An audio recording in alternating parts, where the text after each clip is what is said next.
మీరందరూ షాక్ అవుతున్నారు కదా. ఇండియన్ నర్సు నిమిషా ప్రియని మరణశిక్ష నుంచి ఎలా కాపాడారు? యెమెన్లో ఉన్న పార్ట్నర్ని చంపేసి 110 ముక్కలు చేసేసిన కోర్టులన్నీ కింద కోర్టు నుంచి సుప్రీం కోర్టు వరకు తనకు మరణశిక్ష విధించిన జూలై 16ని తనను చంపేస్తారు అని జూలై 14 మేము ఏమీ చేయలేకపోయామని Modi government advocate general Venkataramani గారు అప్పుడు ఎంతో బాధతో 7 సంవత్సరాలు మేమేమీ చేయలేకపోయామని ఆయన కోర్టులో చెప్పినప్పుడు నేను ఏంటి గవర్నమెంట్ ఏమీ చేయలేకపోయిందా, కోర్టులు ఏమీ చేయలేకపోయావా, అయితే దేవుడు చేయగలరు కదా, మనం చేయగలం కదా అని ఒక మీడియా మిత్రులు నాకు ఆ లెటర్ ఇచ్చినప్పుడు వెంటనే నేను వెళ్ళిపోయాను నిమిషా ప్రియని కాపాడటానికి. అక్కడ ఉన్న Houthi leaders, rebel leaders, Yemen leaders, government leaders, political leaders, religious leaders అందరితో మీటింగులు పెట్టడం మీరు చూశారు కదా. There is nothing impossible with God,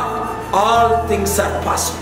మీరు ప్రార్థించారు, చాలా మంది మద్దతు ఇచ్చారు, మీడియా అయితే డే అండ్ నైట్ బ్రాడ్కాస్ట్ చేశారు. నిమిషా ప్రాణం పోకుండా అన్ని విధాలా మనం మద్దతు ఇచ్చి కాపాడాం. అలాగే ఏదైనా మనం చేసి తీరగలమని ఇది ఇంకొకటి రుజువు. మీ జీవితంలో ఎన్ని సమస్యలు ఉన్నప్పటికీ సమస్యలను పరిష్కరించే సత్తా ఆ దేవుడు నాకు ఇచ్చాడు. రండి, చేతులు కలుపుదాం, పని చేద్దాం, ప్రాణాలని కాపాడదాం. అది రైతుల, నిరుద్యోగుల, ఉద్యోగుల, యూత, అనేక మంది మీరు ఆత్మహత్యలు చేసుకోండి. వద్దు, ప్రాణాన్ని తీసుకోకండి. మీ ప్రాణాన్ని కాపాడడానికి పైన దేవుడు ఉన్నాడు, నేను ఎక్కడున్నాను. మనం కలిసి పనిచేస్తే ఏదైనా సాధ్యమే. Thank you.